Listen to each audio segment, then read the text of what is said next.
ગુજરાતના ખેડૂતોને જોઈએ એટલું ખાતર મળી રહેશે, ઇફકોના ચેરમેન દિલીપ સંઘાણીએ આપી ખાતરી। યુદ્ધના કારણે ઇંધણ, ગેસ સહિતની વસ્તુઓની તંગી સર્જાઈ છે, પરંતુ ખાતરને લઈને ખેડૂતોએ કોઈ ચિંતા કરવાની જરૂર નથી। ગુજરાતના ધરતીપુત્રને જોઈએ તેટલું ખાતર મળતું રહેશે, આ ખાતરી આપી છે ઇફકોના ચેરમેન દિલીપ સંઘાણીએ।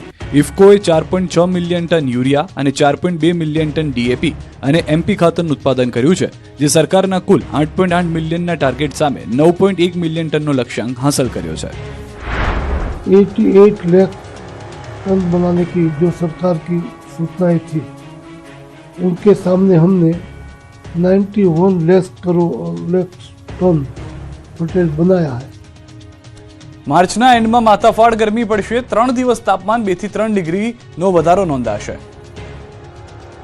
રાજ્યમાં માવઠાએ ગાભા કાઢ્યા બાદ હવે ગરમીનો પારો સડસડાટ ઉપર પહોંચી રહ્યો છે। માર્ચના એન્ડમાં માથાફાડ ગરમી પડશે। હવામાન વિભાગે આગાહી કરી છે કે આગામી 3 દિવસમાં 2 થી 3 ડિગ્રી તાપમાન વધી શકે છે। હાલ રાજ્યમાં અપર સાયક્લોનિક સર્ક્યુલેશન સિસ્ટમ સક્રિય છે, જેથી ગરમી ભૂક્કા બોલાવશે। સૌરાષ્ટ્ર, કચ્છ અને ઉત્તર ગુજરાતમાં ગરમી ત્રાહિમામ કરી દેશે। અમદાવાદમાં વાદળછાયું વાતાવરણ રહેશે। હાલ રાજ્યના મોટાભાગના શહેરમાં તાપમાનનો પારો 35 ડિગ્રીને પાર પહોંચી ગયો છે। ભાવનગરમાં 4 મહિલા બુટલેગરોના ઘર પર થઈ બુલડોઝરવાળી, 22 દબાણ તોડી પડાયા। ભાવનગર શહેરના અડોડિયાવાસમાં મહાનગરપાલિકા દ્વારા મેગા દબાણ હટાવો ઝુંબેશ શરૂ કરાઈ। પોલીસના મસમોટા કાફલાને સાથે રાખી બુલડોઝર ફેરવાયું। અડોડિયાવાસમાં ગેરકાયદે મકાનો, દુકાનો બનાવી દબાણ કરવામાં આવ્યું હતું। આ ગેરકાયદે મકાનો, દુકાનોમાં ગેરકાયદેસરની પ્રવૃત્તિઓ ધમધમતી હતી। તંત્ર દ્વારા સંયુક્ત ઓપરેશન હાથ ધરી ગેરકાયદે દબાણો પર બુલડોઝર ફેરવ્યું। 4 મહિલા બુટલેગરોના ઘરનું ડિમોલિશન કરાયું, તો 2 કલાકમાં 2 ઘર, 14 દુકાન અને 7 ઓરડી તોડી પડાઈ। સવારે 8 થી શરૂ થયેલી ડિમોલિશનની કામગીરીમાં બપોરના 12:30 વાગ્યા સુધીમાં 4 આરોપીના બાંધકામ પર બુલડોઝર ફેરવ્યું। 652 ચોરસ મીટર જગ્યા ખુલ્લી કરાઈ। આ સાથે જ દીપક ચોક પાસે મહાનગરપાલિકાના પ્લોટ નંબર 729 થી 730 પરથી પણ 14 દુકાન, 4 ઝૂંપડા, 3 બાથરૂમ અને 1 ધાર્મિક મળી કુલ 21 પાક્કા દબાણો દૂર કરી અંદાજિત 835 ચોરસ મીટર જગ્યા ખુલ્લી કરવામાં આવી। આમ તંત્રએ અંદાજે 1 કરોડથી વધુ રૂપિયાની સરકારી જમીન ખુલ્લી કરી। આ કામગીરી માટે city DYSP, LCB, Ghogha road, Bortalav અને ગંગાજળિયા પોલીસ સહિત 200 થી વધુ પોલીસ જવાનોને ચુસ્ત બંદોબસ્ત ગોઠવાયો હતો। સાથે કોર્પોરેશન, પીજીવીસીએલ અને ફાયર વિભાગનો સ્ટાફ પણ જોડાયો।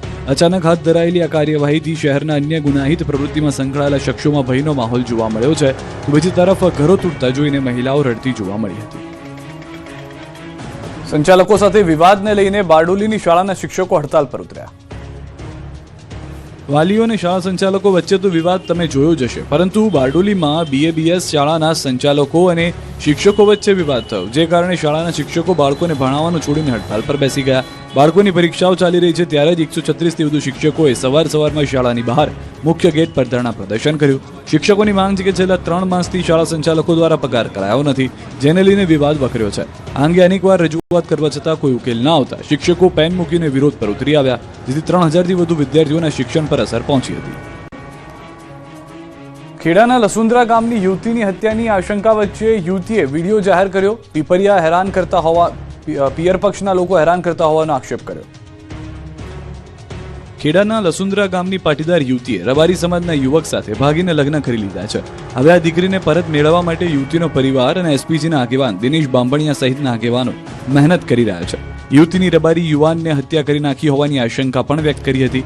છૂટાછેડા કરાયા હોય તો રબારી યુવાનને પરિવારે 25 લાખ માંગ્યા હોવાના આક્ષેપો પણ યુવતીના માતાએ કર્યા, જેની ગણતરીની કલાકોમાં જ પાટીદાર યુવતીએ વિડીયો જાહેર કર્યો, જેમાં તે મરજીથી લગ્ન કર્યા હોવાનો અને રબારી યુવાન સાથે સુરક્ષિત હોવાનો દાવો કર્યો। સાથે ચીમકી આપી છે કે જો તેમને અને તેમના સાસરિયાઓને વધુ હેરાન કરવામાં આવશે તો તે અને તેનો પતિ આત્મહત્યા કરવા મજબૂર બનશે। એસપીજી ગ્રુપના આગેવાનો અને ખેડા જિલ્લા પોલીસ ગેરકાયદેસર ફરજ પાડી રહી છે। ખોટા ગુનાઓ દાખલ કરીને મારા પતિ પિયુષના સગા સંબંધીઓને ખોટી રીતે હેરાન કરી રહી છે। હું મારા પતિ પિયુષ સાથે સલામત છું અને કોઈ તકલીફ નથી। મારું કોઈ અપહરણ થયું નથી। મારી હત્યાની પણ ખોટી વાતો વહેતી કરવામાં આવી છે। બીજી તરફ પરિવારમાંથી કોઈ પણ પ્રકારનું સોનું કે રૂપિયા ન લાવ્યા હોવાની પણ વાત કરી હતી। હું ઘરેથી સોનું કે કઈ રૂપિયા લાવી નથી, અને જો અમન બંનેને વધારે પડતા હેરાન કરશો તો અમે બંને આત્મહત્યા કરી લઈશું। અને મેં પુખ્ત વયની ઉંમરે મેં લગ્ન કર્યા છે, અને વધારે હેરાન કરશો તો એના જવાબદાર મારા પરિવાર, એસપીજી ગ્રુપ, પટેલ નિર્મલ, પટેલ બીરેન રહેશે। શિક્ષણ આરોગ્યના નામે બિઝનેસ કરતા સમાજના લોકો સામે પાટીદારોનું લડતનું એલાન.